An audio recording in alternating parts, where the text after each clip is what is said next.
Muy buenas tardes, les damos la más cordial bienvenida a nuestro segundo día de la segunda semana guadalupana, en donde estamos tratando el tema imágenes no hechas por mano humana.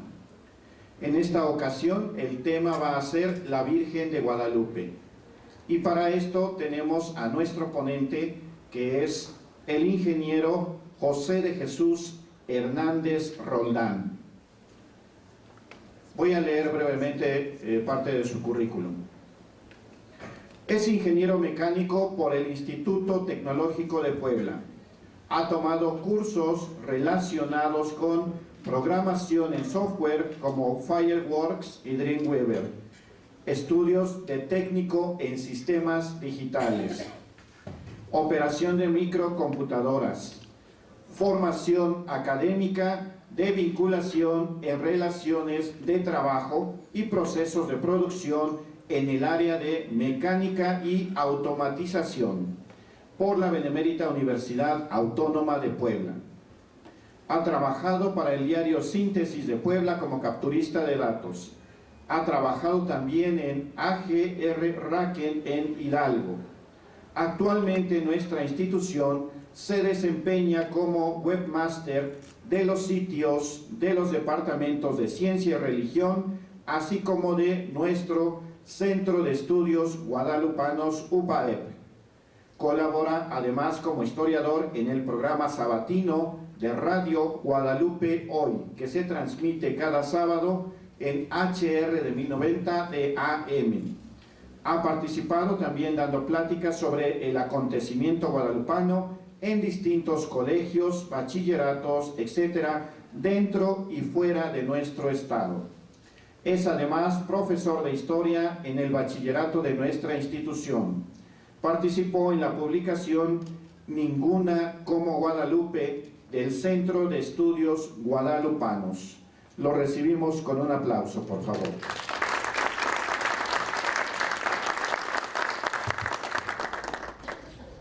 Muchas gracias y muy buenas tardes. Primero que nada me gustaría hablar un poco del trasfondo histórico de la imagen que todos conocemos, la que está allá en la Basílica de Guadalupe. Esta imagen, nos dice la historia, se apareció estampada en el ayate, en la capa del indio Juan Diego, un 12 de diciembre de 1531, y desde entonces se venera en el Tepeyac. Ha cambiado de lugar, estuvo en una capilla, luego estuvo en otra más amplia, ahora está en la más moderna basílica que se ha construido ahí en el Tepeyac. Un tiempo estuvo en la Catedral de México, en 1629, durante una inundación.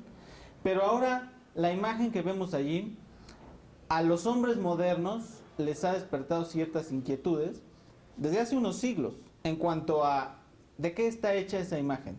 Porque si, como dice el Nican Mopowa, que es el relato original de las apariciones guadalupanas, apareció en el ayate de San Juan Diego, ¿de qué está hecha? ¿Es una pintura? ¿Es una imagen flotando? ¿Qué es lo que vemos ahí? Se han hecho diferentes estudios sobre la técnica, los pigmentos, la sustancia que hay ahí, el fenómeno de la aparición, y la cuestión es ahora examinar esos estudios científicos que se han hecho para sacar nuestras propias conclusiones. Entonces, primero que nada, esta es una lista de los principales estudios que se le han hecho. No son los únicos, ha habido otros, pero estos son los que en el Centro de Estudios Guadalupanos UPAEP consideramos los estudios más serios, más apegados al rigor científico. Por supuesto, ustedes podrán ver que algunos están realizados en el siglo XVII, en el siglo XVIII. Los métodos utilizados no son exactamente científicos según nuestro pensamiento moderno. Tienen ciertas carencias, pero de acuerdo a la tecnología y a los conocimientos de su época, fueron estudios serios, como vamos a ver. Aquí podemos observar pintores y protomédicos en 1666, Miguel Cabrera en 1751, un siglo después. En el mismo siglo, José Ignacio Bartolache, y después van a pasar casi 2 siglos para que vuelva a haber otro estudio científico al ayate de Juan Diego. Los últimos se han realizado entre el 1956 y 1979 son los más recientes y más modernos, por lo tanto los que ofrecen quizá mayor interés para nosotros desde nuestra óptica moderna exigente en este tipo de casos. Primero, los pintores y protomédicos en 1666. El motivo de realizar este examen no fue originalmente examinar el ayate en sí, sino el trasfondo histórico de la aparición, consultando a testigos cuyos padres y abuelos hubieran conocido a Juan Diego y a su tío Juan Bernardino. En 1666 se llevaron a cabo unas informaciones jurídicas, las cuales consistían en recabar el testimonio de indígenas de Cuautitlán y de sacerdotes y caballeros de la Ciudad de México, principalmente referentes a qué sabían ellos de la aparición guadalupana, qué les habían dicho sus padres, sus abuelos, qué sabían de la tradición, qué sabían de la devoción que ya existía en el Tepeyac. En fin, de hecho, estas informaciones de 1666 constituyen una pieza histórica fundamental cuando se trató de la causa de San Juan Diego, su causa de beatificación y posteriormente de canonización. Se trató de encontrarlo como una persona real, histórica. De manera similar a como nos hacía la reflexión ayer el doctor Orozco, igual que tiene que ver con la existencia histórica de Jesucristo, esto tiene que ver con la existencia histórica de San Juan Diego.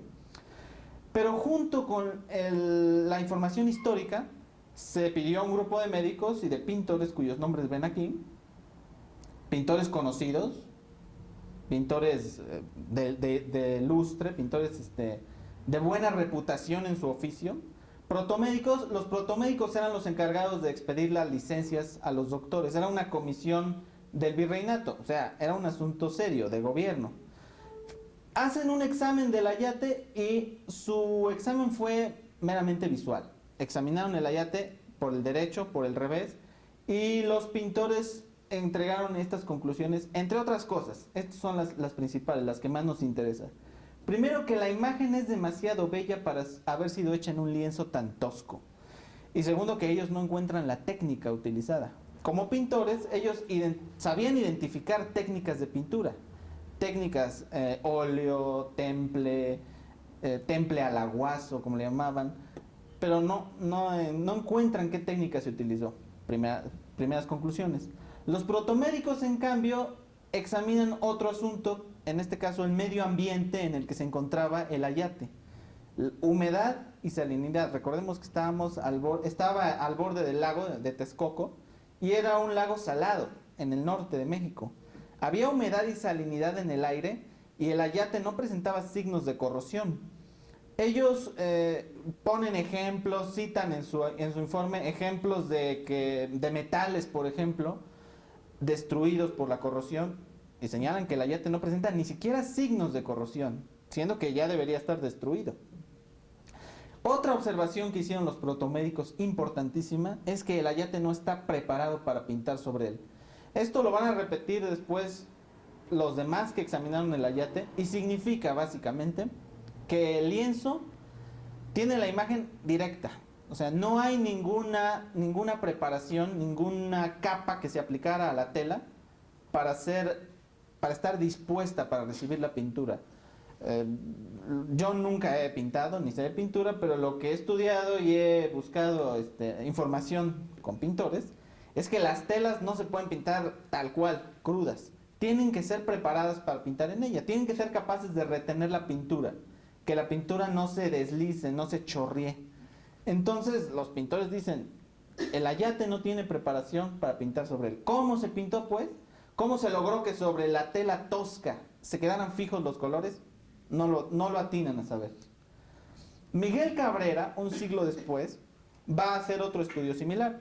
Estamos hablando de uno de los pintores más famosos de la colonia. Es el autor del cuadro más famoso que todos conocemos de Sor Juana Inés de la Cruz, en el que está Sor Juana sentada, escribiendo, sosteniendo un instrumento de escritura. Es un artista de renombre. Es en su momento el mejor pintor de la Nueva España. Estamos hablando, por lo tanto, de una persona que sabía lo que hacía y lo que decía. Él examina junto con un grupo de pintores,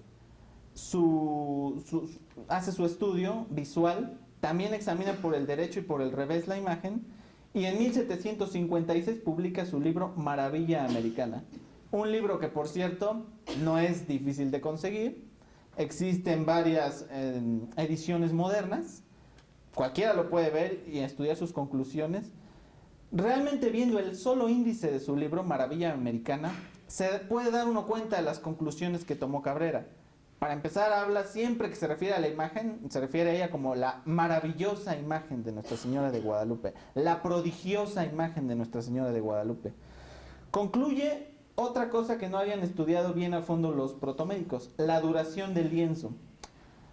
Un siglo antes, en 1666, la imagen llevaba más o menos 130 años, 135 exactamente, expuesta, sin ninguna alteración, y sobre todo la duración era inexplicable, teniendo en cuenta que se trataba de una tela vegetal, no estaba protegida, hoy en día está tras de unos vidrios protectores, está perfectamente controlada su acceso, por ejemplo, nadie puede tocarla. En aquella época hasta los insectos podían acercársele.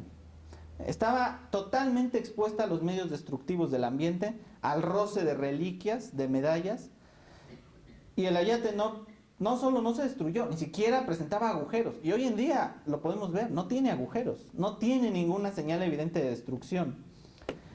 Entonces, un siglo después, en 1751, la duración del lienzo ya es de más de 2 siglos.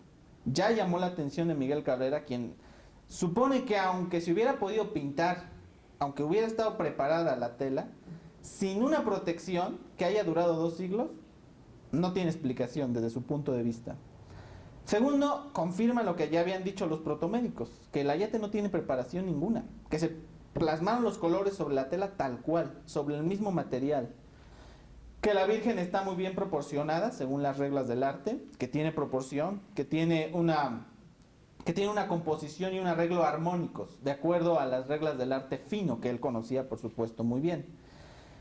A él le parece que la técnica con que se hizo la imagen es la unión de 4 técnicas distintas. Aquí lo vemos: témpera, óleo, labrada al temple y aguazo. Solo que él mismo explica que estas técnicas son imposibles de mezclar y que además la preparación de la tela era diferente para cada una de estas técnicas. Y resulta que el ayate no tiene ninguna preparación para ninguna de estas técnicas.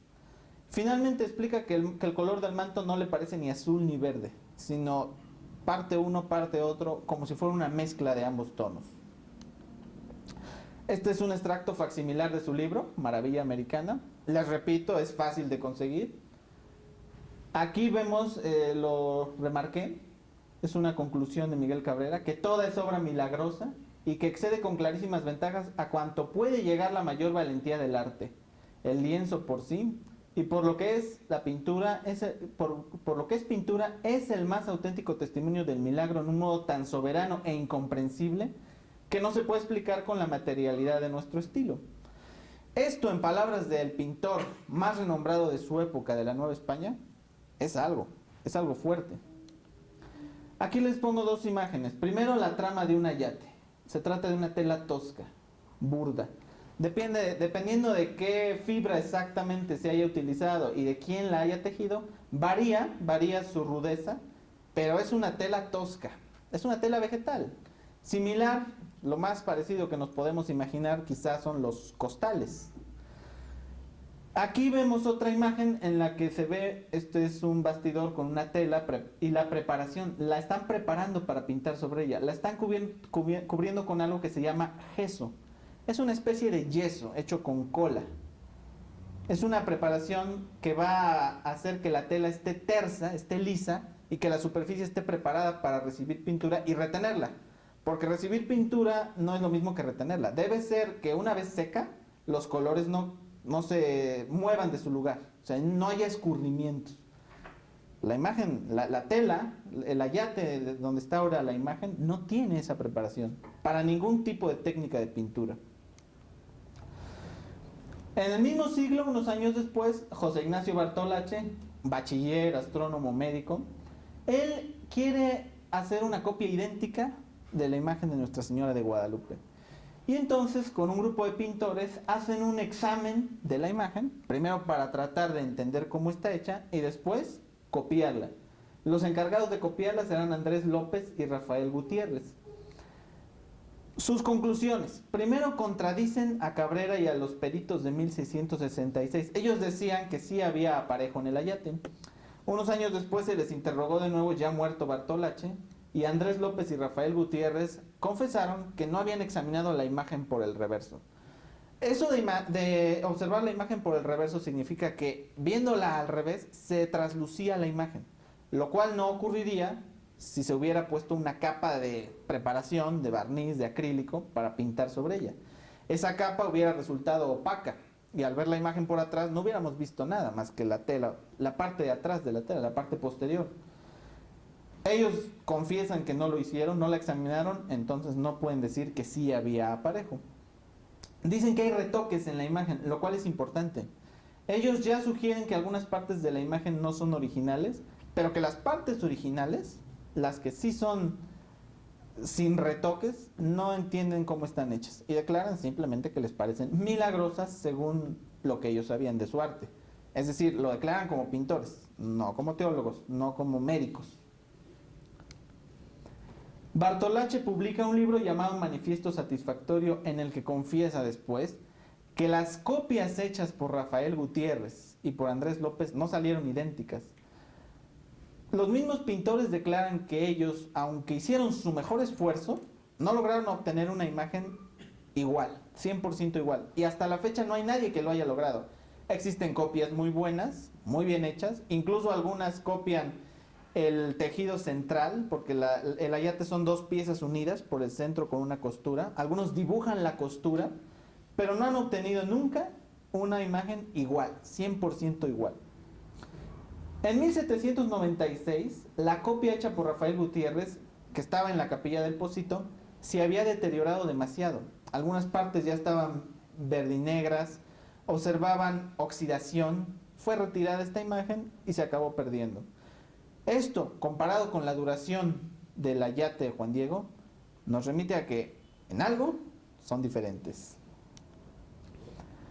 Vamos a pasar a otro estudio completamente diferente, el estudio de los ojos. Aunque hay muchas teorías y hoy en día hasta nos dibujan personajes históricos ahí diciéndonos quiénes son, nosotros mantenemos todavía una posición de cautela. La imagen que vemos aquí, esta es la que ahorita vamos a ver remarcada.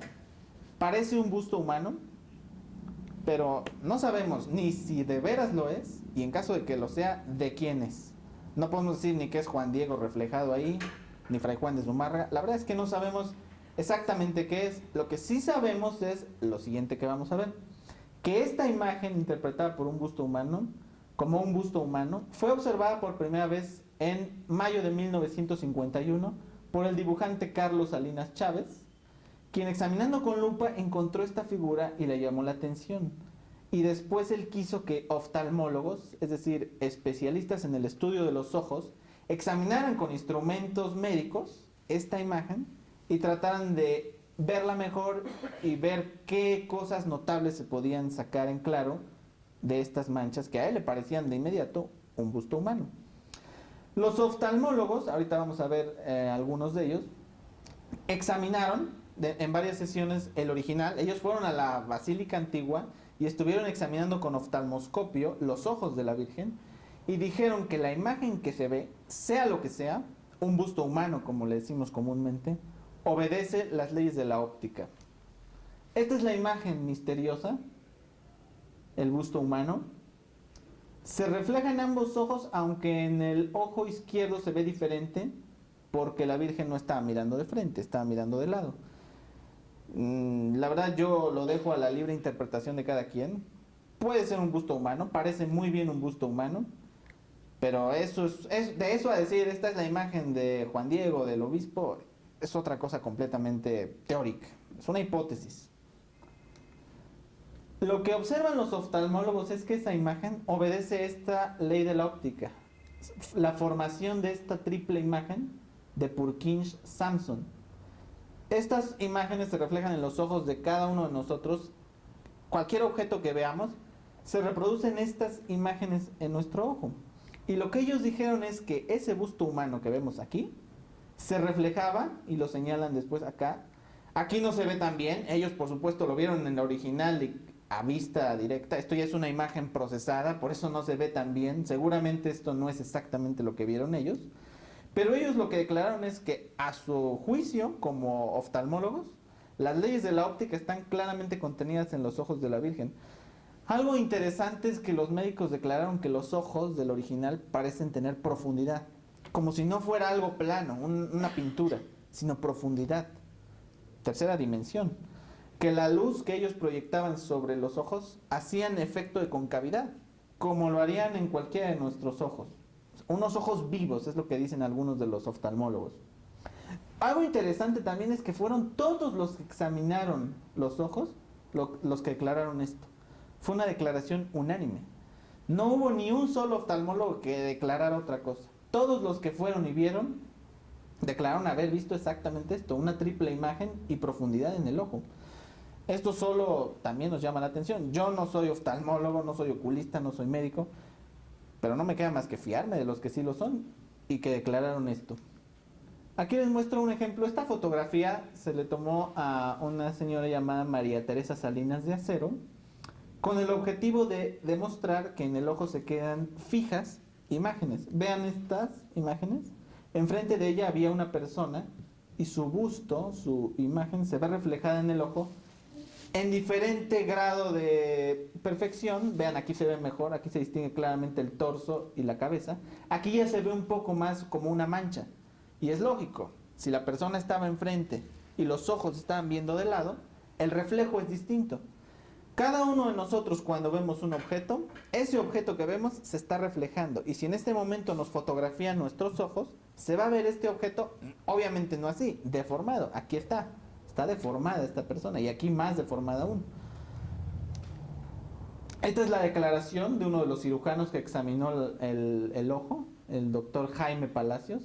Dice: el suscrito médico cirujano oculista hace constar haber observado en los ojos de la Virgen de Guadalupe, en su sagrado original del ayate, que se encuentra en el altar mayor de la basílica, la figura de un busto de hombre simétricamente colocado y que corresponde al reflejo corneal de acuerdo con las leyes de la óptica. Y aquí su firma. Como este testimonio, como esta copia directa de una de las constancias de los oftalmólogos, hay varias. O sea, no es una la que tenemos disponible, son varias. Son como 13 oftalmólogos los que entregaron por escrito sus observaciones.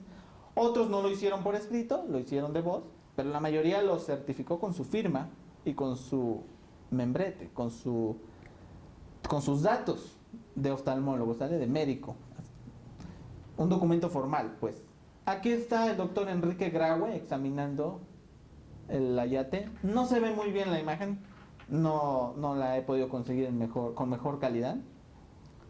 Él, por ejemplo, una anécdota de él es que examinando el ayate una noche que estaba viendo a la Virgen, se quedó absorto viendo el efecto de la luz en los ojos y de repente le dice a la Virgen: a ver, ¿puede usted levantar tantito los ojos, por favor? Como si fuera una persona viva. Así fue su impresión. Se quedó con la idea de que era un ojo vivo y por eso le habló a la imagen. Él, por cierto, en su testimonio declara que él era muy escéptico. Cuando a él se le hablaron de esos reflejos que se veían, él decía que eso no podía ser. Pienso yo que eso le añade fuerza a su testimonio. No fue, digamos, ya dispuesto a ver lo que quería ver. Iba dispuesto tal vez a lo contrario. Ok, saliendo del tema de los ojos, pasamos a los análisis que hizo Philip Serna Callahan, biofísico de la Universidad de Florida, en 1979 al ayate. Él lo que hizo fueron tomas con fotografía infrarroja. Explican en su libro, él y su acompañante Jody Brandt Smith, que la fotografía infrarroja se utiliza principalmente en pintura, en cuestiones de arte, para encontrar bosquejos previos. Es decir, que un artista quizá empezó a pintar de un modo, pero después se arrepintió, tapó lo que había hecho y pintó algo diferente. Entonces, esas pinturas no nacidas, esas pinturas que quedaron incompletas, se pueden ver gracias a la tecnología moderna con la cámara infrarroja. Tomaron fotografías de la Virgen para encontrar diferencias y quizá bosquejos previos y ofrecen ciertas conclusiones, de las cuales les comparto las más relevantes. Primero, que el ángel, la luna, las estrellas, el moño y el resplandor dorado son añadidos posteriores. Ellos dicen que estas partes de la imagen no pertenecían al original, sino que se destacan de lo demás como algo añadido, diferente el efecto que observaban ellos era que reaccionaban distinto a los rayos infrarrojos, pero que la túnica rosa, el manto azul, las manos y el rostro son inexplicables. Primero lo que dicen es que de esos materiales del siglo XVI que se usaban para pintar, ninguno podría durar tanto tiempo con ese brillo, sobre todo en las condiciones en que estuvo el ayate. Resulta que estuvo 116 años sin ninguna protección, sometido a la humedad, como ya dijimos, el salitre, pero también a otras cosas como el humo y la radiación de veladoras, polvo, insectos, el roce, como les he comentado, de reliquias. En realidad la imagen estuvo en condiciones de total destructividad. O sea, era imposible que se conservara. Lo que dicen es que no se puede explicar su duración. Segundo, no hay preparación en la tela, lo confirman. La imagen está tal cual en la tela. No se pueden explicar cómo está. Y luego la técnica. Pasan aquí a estudiar la técnica y declaran que no la conocen. Que no hay, por ejemplo, rastros de pincel en el ayate.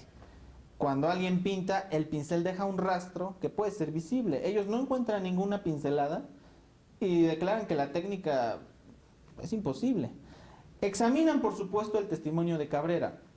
Cabrera había dicho que ahí había 4 técnicas, como les comenté. Témpera, labrado al temple, aguazo y óleo. Y lo que comentan ellos es una por una de las técnicas y las van descartando. Comentan imposibilidades en la técnica e imposibilidades en la sustancia que hacen que lo que menciona Cabrera no pudiera ser, que la técnica es desconocida. Finalmente, que las partes originales en la técnica y en los pigmentos son desconocidos. Aquí está el libro citado de Callahan y Smith, La tilma de Juan Diego, Técnica o Milagro. Este sí no es tan fácil de conseguir, cuesta un poco de trabajo, pero a nosotros que estamos aquí en México la tenemos más o menos sencillo. Existe en la Basílica una copia de este libro, podemos consultarla. Existe también, tienen ellos el original en inglés, el reporte de Callahan en inglés. Entonces no es algo que sea misterioso o inaccesible. Son documentos que podemos consultar. Conclusiones a partir de los estudios científicos utilizados. Que el ayate no es una tela a propósito para pintar, es muy tosca. Que no está preparada para pintar sobre ella. Que la técnica es misteriosa. No se sabe cómo fue que se pintó la imagen, que se realizó la imagen, que se ejecutó. Los pigmentos de las partes originales son desconocidos. Callahan declara que esos pigmentos reaccionaban siendo transparentes al infrarrojo. O sea, no eran opacos sino transparentes. Y lo que él comenta es que los pigmentos minerales y vegetales usados en el siglo XVI para pintar, por sus características químicas, debían ser opacos al infrarrojo, ofrecer cierta resistencia al infrarrojo. Y no ocurre esto con la túnica, el manto, las manos y el rostro. Que en los ojos de la Virgen existe una figura que sigue las leyes de la óptica y que los ojos tienen profundidad. Que la duración de la yata es inexplicable, de acuerdo a las condiciones que soportó durante mucho tiempo, además de un derrame de ácido en 1791 y un atentado con una bomba en 1921. Esta bomba, por cierto, a pesar de haber demolido parte de un altar de mármol y de haber doblado por completo un crucifijo pesado de bronce, no rompió ni siquiera el vidrio protector de la imagen. Y que pese a muchos intentos realizados, ha sido imposible obtener una copia 100% exacta de la Virgen de Guadalupe. Les mencioné que hay copias muy buenas, pero ninguna 100% exacta. Para terminar, les dejo esta reflexión de Gilbert Keith Chesterton en su libro Ortodoxia, en el que describe su conversión al catolicismo, quien dice: ha salido por ahí la extraordinaria idea de que los que niegan el milagro saben considerar fría y directamente los hechos, mientras que los que aceptan los milagros los relacionan con un dogma previamente aceptado. Y lo que pasa es lo contrario, dice: los creyentes aceptan el milagro con o sin razón, porque a ello los obligan las evidencias. Y los descreídos lo niegan con o sin razón, porque a ello los obliga la doctrina de antife que profesan, de negar a priori los milagros. Interesante reflexión. Yo creo que es cierto, si las evidencias de un milagro son claras, creas o no, te guste o no, las evidencias, cuando son científicas, las tienes que aceptar. Muchas gracias.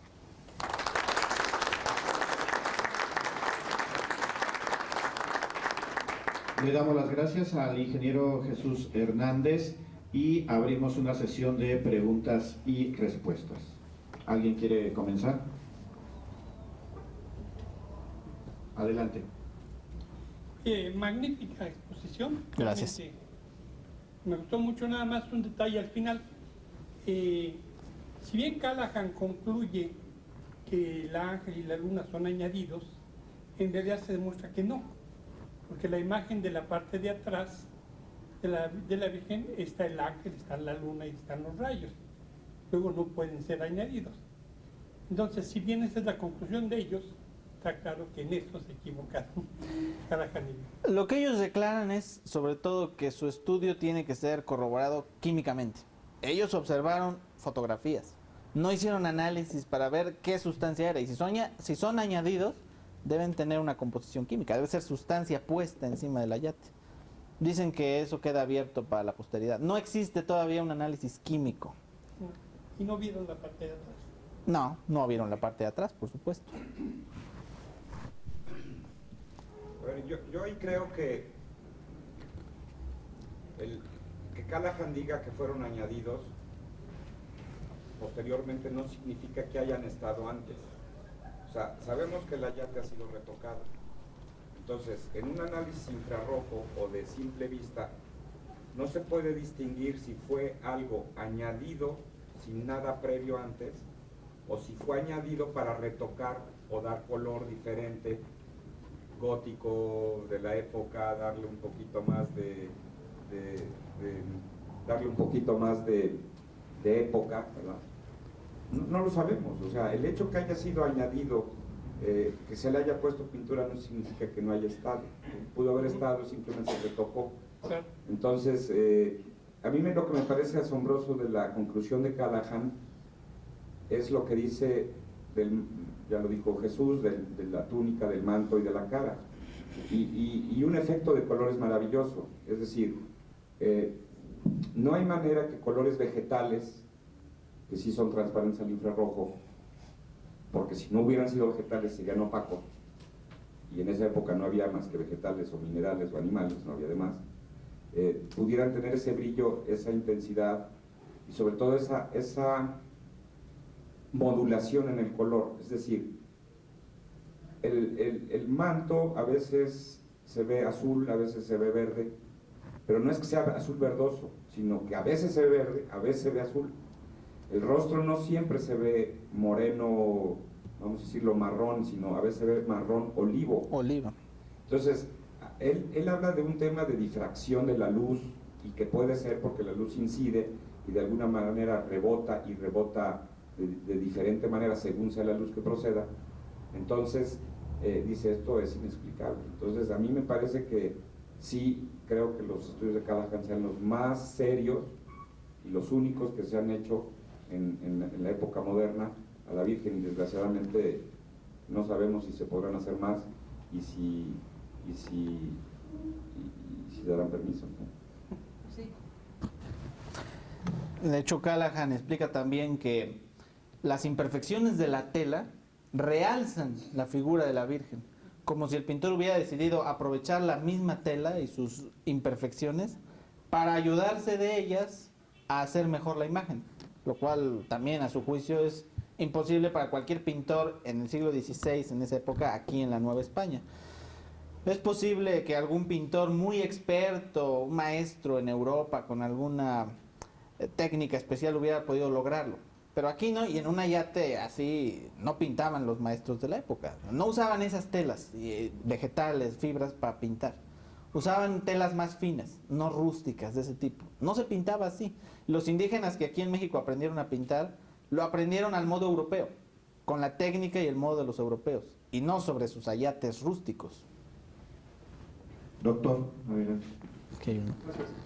Primero, pues te quiero felicitar de verdad por tu brillante disertación. Creo que está lista para ir a otros foros y de verdad llevar estos hallazgos del Centro de Estudios Guadalupanos, pues lleva, ¿no?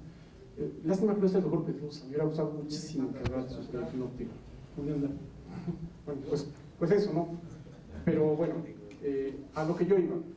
Mis alumnos y yo estamos aquí porque estamos haciendo ejercicios heurísticos, es decir, de discusión, y vamos a formar grupos de un pensamiento crítico a favor y en contra. Hemos visto los argumentos a favor.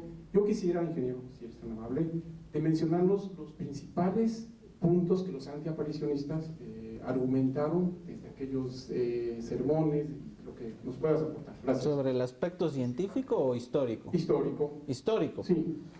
Bueno, pues ellos argumentan en principio que hay una cosa que llaman silencio documental entre 1531 y 1647, o sea que durante 116 años no se habló para nada de la aparición guadalupana y de la estampación, o sea que después el relato se inventó para darle credibilidad a una imagen.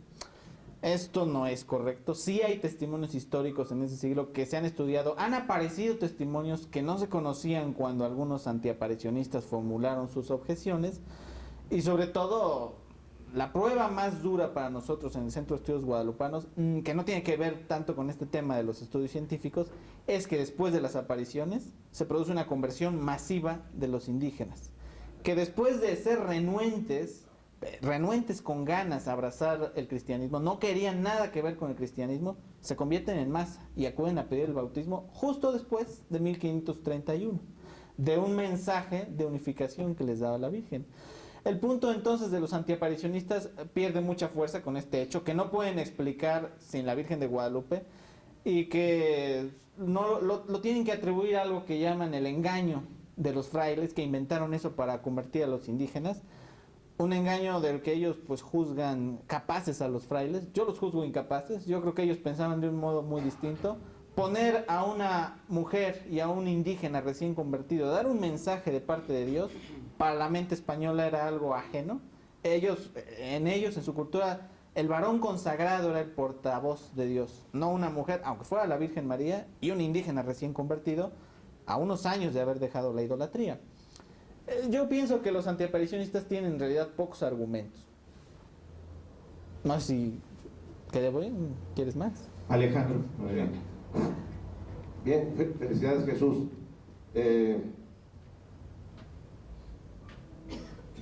La teoría de los retoques que tiene Jesús, la Virgen, fue porque en ese tiempo no había el concepto de proyección.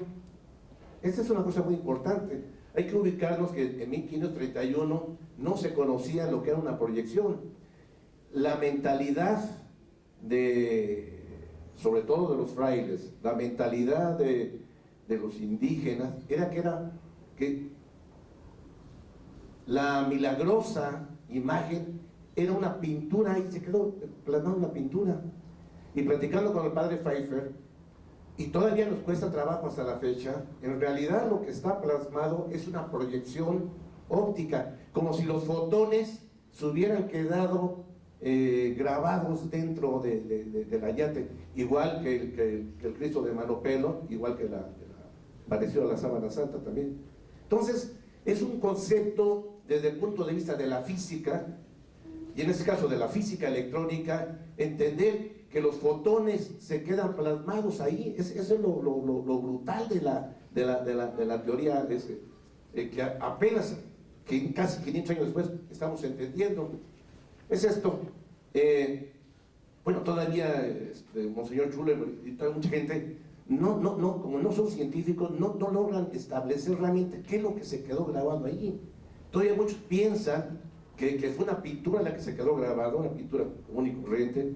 Y además, otra cosa importante, que cuando yo coincido, Eugenio, un poco con la teoría de Callahan, porque cuando se aparece la Virgen,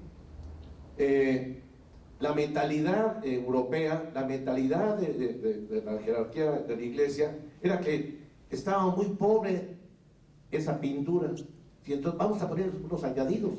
Le pusieron querubines que después los quitaron, y todavía últimamente, en los años 20 y tantos, le tuvieron que hacer unos retoques en la cara y en las manos. Entonces todavía Jesús, hasta la fecha, es muy difícil, inclusive para un físico, aquí está el maestro Adolfo, muy difícil entender. Además es una figura sobrenatural, muy difícil entender cómo es que los fotones se quedan plasmados. Es como si, ahora que vemos la proyección en la pantalla, es como si quisiéramos encontrar los colores, pero no vamos a encontrar nada, los vemos. Están grabados en la pantalla porque los fotones se quedan grabados momentáneamente, hasta cuando se quita la luz desaparecen, pero aquí los fotones de luz se quedan grabados, eso es lo maravilloso. Y si uno quiere encontrarle una explicación, un estudio de químico, físico, no vamos a encontrar nada, excepto los añadidos. Y eso fue lo que se encontró en el estudio de Callahan. Eso fue lo que las conclusiones. Entonces, es más una aclaración de cómo todavía hasta la fecha nos cuesta trabajo entender lo que es una proyección. Gracias. Bueno, hay dos cosas que ver aquí. Primero, que aunque sí se refieren a ella como pintura, se refieren a ella siempre como algo maravilloso y prodigioso. Si la consideraban pintura, la consideraban una pintura hecha por Dios, divina. Entonces no era una pintura común y corriente. Básicamente lo que decían es que era una pintura que ellos no entendían cómo había sido hecha y de qué había sido hecha. Ahora la verdad de las cosas es que no sabemos qué es una proyección, una ilusión, una imagen, algo que estamos viendo ahí. No sabemos qué es, sustancias desconocidas. No sabemos exactamente cómo está hecha y tal vez no lo sepamos nunca.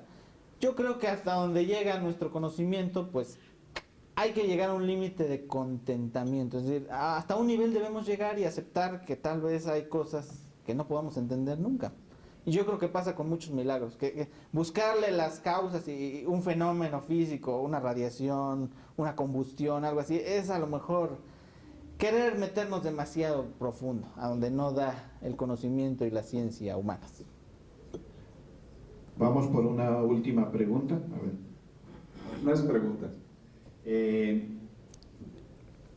Resulta que hace algunas semanas, ¿qué tal? Buenas tardes. Buenas tardes. En semanas pasadas tuvimos la oportunidad de ir en la universidad, algunos de ustedes seguramente fueron, en peregrinación a la Basílica de Guadalupe. Estuvimos allá el 17 de octubre y yo he leído sobre la historia de la tilma, sobre el hecho guadalupano, y nos pasó algo muy curioso. Esta es una anécdota, no es nada científico obviamente, es simplemente una anécdota, pero bueno, dice uno, qué caray, tantas casualidades pues dejan de ser casualidad, ¿no? Y resulta que cuando estábamos despidiéndonos de la imagen de la Santísima Virgen, hubo una maestra aquí de la universidad que se quedó viendo, y ven que cuando uno se queda viendo largo tiempo una imagen, a veces sucede el fenómeno de la gestalt de fondo y forma, que el fondo es forma, etc. Y entonces, donde empieza el atrio, donde están los dos escalones para bajar de la basílica al atrio, se quedó viendo y de repente dice, no es posible, ahí se ve Juan Diego. Y entonces los que estábamos ahí esperando para podernos ya ir, dijimos, a ver, ¿cómo? Y nos pusimos a ver la imagen y efectivamente vimos una imagen de rodillas. Digo, la imagen da la imagen de un indígena que se parece mucho a la imagen de la beatificación y canonización de Juan Diego, hincado en 3/4 de perfil, viéndolo por atrás, y que coincide la proporción con una persona de la estatura, más o menos de la estatura de la imagen de la Virgen de Guadalupe. Muy interesante. Entonces, pues fuimos como unos 30 los que vimos eso y después ya nos despedimos y nos fuimos. Después nos quedamos, lo platiqué yo aquí con el doctor Pedrosa, y una imagen que está allá en el CETEC, la pusimos y nos alejamos lo más que pudimos y de veras con mucha imaginación y se alcanzaba a ver la imagen. Yo no me quedé con las ganas y hace unas 3 semanas fui con mi familia a la basílica y les invito a que también ustedes lo hagan, que no les cuente. Entonces llegamos ahí, yo dije, bueno, pues voy a ver si desde otros lados también se ven. Y entonces me fui y desde atrás se alcanza a ver esa imagen como si estuviera frente a la imagen de la Virgen. O sea, no se ve embarrada en la imagen de la Virgen, sino se ve como si algo estuviera enfrente de la hincado viendo a la Virgen, ¿no? Desde distintas posiciones. Después me puse donde la vimos por primera vez, que fue en la puerta, si mal no recuerdo, 6, que es la que está del centro a un lado. Igual lo vi, en todas las puertas lo vi, y ahí lo alcancé a ver. Después me fui acercando y lo seguí viendo, y mi idea era llegar hasta donde está la imagen para ubicar perfectamente la silueta que se veía.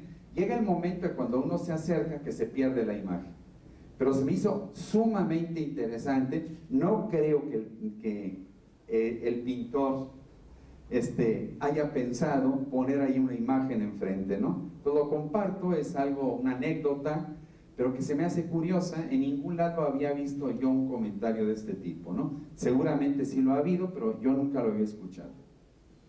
Yo francamente tampoco. Agradecemos mucho al ingeniero José de Jesús Hernández Roldán su conferencia, y en este momento el doctor Jorge Guzmán, profesor investigador del Centro de Estudios Guadalupanos, hará entrega de un reconocimiento y un obsequio por parte de nuestra institución. Gracias. Que lo leas de la primera a la última página. Muchas gracias. Y antes de que se retiren, dos mensajes. Primero, en la parte de afuera, en el pasillo, tenemos a la venta algunas de las publicaciones relacionadas y gestadas, sobre todo aquí en el Centro de Estudios Guadalupanos. Por ejemplo, algunas preguntas y respuestas sobre la Virgen de Guadalupe, que tiene un precio de 25 pesos. Tenemos también Ninguna como Guadalupe, que es una impresión muy reciente. Tenemos El descubrimiento de los ojos de la Virgen de Guadalupe, y además también otra de nuestras ediciones recientes, Palafox, constructor de la Angelópolis. Están a su disposición. Y finalmente, los invitamos el día de mañana para la siguiente conferencia, que es La Santa Faz de Mano Pelo, con el Padre Carmine, que incluso nos acompaña en este momento. La va a dar el día de mañana, igualmente a las 12 en esta misma sala. Y para terminar, pues si me dan un minuto, vamos a colocar la imagen de la Santa Faz, que es la conferencia del día de mañana, aquí para que la admiren y de una vez vayan animándose a venir el día de mañana a la conferencia. Les agradecemos muchísimo su asistencia, los esperamos mañana.